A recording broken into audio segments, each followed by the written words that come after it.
région de Thiès, qui est une région très proche de Dakar et qui est aussi une région qui consomme beaucoup en matière durant la Tabaski. Et c'est aussi une région d'éclatement. Donc nous avons visité Sandiara ce matin, Toubatoul et Sévécaï. Je dois noter la disponibilité des moutons aujourd'hui. Effectivement, les statistiques qui me sont données par les services compétents du ministère de l'Élevage laissent entrevoir qu'il y a aujourd'hui, à date, un excédent de près de 20 000 moutons. Donc on a à peu près 480 000 moutons qui sont disponibles à l'intérieur du pays pour une demande de près de 800 000 moutons. Donc nous sommes sur un bon trend parce que les moutons continuent d'arriver. C'est une visite qui permet aussi de voir les efforts du gouvernement. Et ça me permet de remercier le commandement territorial, le gouverneur de région, les différents préfets, de remercier aussi les maires, que ce soit le maire de Sandiara, le maire de Toubatoul, Sévécaï, Goundiane, tous les maires qui se sont mobilisés pour nous accueillir et faire avec nous cette visite. Mais remercier surtout les acteurs de l'élevage.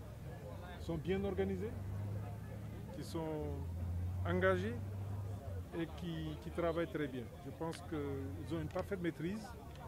À entendre tout à l'heure le président Arona Galoya, ils sont en train de travailler sur une répartition équitable des moutons au niveau de l'ensemble des localités du Sénégal. Je pense que cela est extrêmement important. C'est vrai que nous avons un peu de tension au niveau de Dakar parce qu'on a un déficit sur Dakar, même si on est excédentaire là-haut. Ici à Thiès, on est excédentaire. À Dakar, il y a déjà des problèmes d'espace. Il y a aussi des problèmes liés au fait que, en règle générale, les éleveurs veulent venir à Dakar au dernier moment. Parce que ça permet de les garder le moins longtemps possible. Parce que les aliments coûtent beaucoup plus cher à Dakar qu'ici. J'ai vu aussi la disponibilité des aliments de bétail, on l'a constaté. Ici à Sévécaï, c'est 110 tonnes qui sont disponibles, subventionnées à 50% par le gouvernement. C'est une mesure qui est prise par le président de la République depuis l'année dernière. On l'a vu aussi à Toubatoul, où nous avons trouvé 80 tonnes. Et aussi à Sandiara. Là aussi, je salue parce que ce sont les éleveurs qui organisent tout ça. Et j'ai noté à Sévécaï quelque chose d'assez particulier qui m'a beaucoup touché.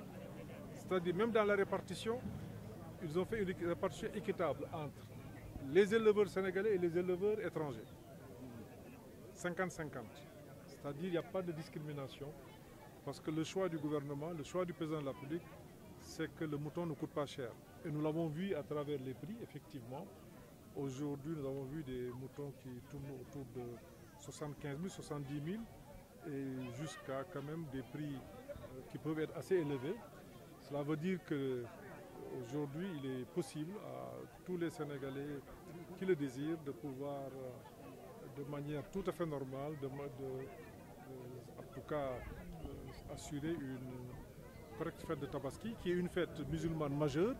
Mais aussi au Sénégal, c'est une fête qui est très particulière parce qu'il y a quand même des relents qui sont vraiment de chez nous, qui font que le gouvernement est obligé de prendre toutes les dispositions pour assurer un bon ravitaillement.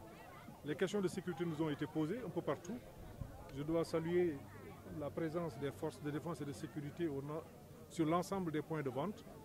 J'ai déjà saisi le ministre de l'Intérieur pour que des dispositions additionnelles soient prises au niveau des points de vente, après l'éclairage, après l'eau, la disponibilité de l'eau, après la disponibilité des aliments de bétail, que la sécurité aussi soit assurée. Parce que c'est une période où il y a beaucoup de risques, parce qu'effectivement, l'argent circule beaucoup, et ça peut quand même attirer, disons, certaines personnes mal intentionnées à venir quand même essayer de perturber l'ordre et la quiétude. Donc là, des dispositions seront prises pour permettre aux uns et aux autres de pouvoir s'acquitter correctement. La Tabaski, le sport est permis. À 12 jours de la Tabaski, nous avons à date un excédent de 20 000 moutons sur le territoire national. Je pense que cela est très appréciable par rapport à l'année dernière déjà. Ça, c'est très appréciable. Nous avons un besoin de 810 000 tonnes, dont 209 000 à Dakar. Et sur Thiès déjà, nous sommes excédentaires. Et vous voyez un peu que ça arrive, parce que les moutons viennent un peu de loin, de Linguère, de Ranérou, comme il l'a dit tout à l'heure. Il y a beaucoup de moutons qui viennent aussi de l'extérieur, même si la politique d'autosuffisance du gouvernement commence à porter ses fruits. Nous importons de moins en moins de moutons. Mais le marché sénégalais est un marché attractif. Nous sommes dans la zone UEMOA, donc il est bon que nos parents du Mali, du Burkina ou du Niger puissent venir, mais aussi la Mauritanie qui n'est pas un pays membre de l'UEMOA, mais la Mauritanie est un pays avec lequel nous avons des relations traditionnelles. Et c'est un grand pays d'élevage et nos parents de Mauritanie viennent aussi pour vendre. Donc il nous appartient en tant qu'autorité étatique d'assurer la sécurité des personnes et des biens pour permettre à tous les Sénégalais de pouvoir, dans la tranquillité, pouvoir en tout cas célébrer leur Tabaski.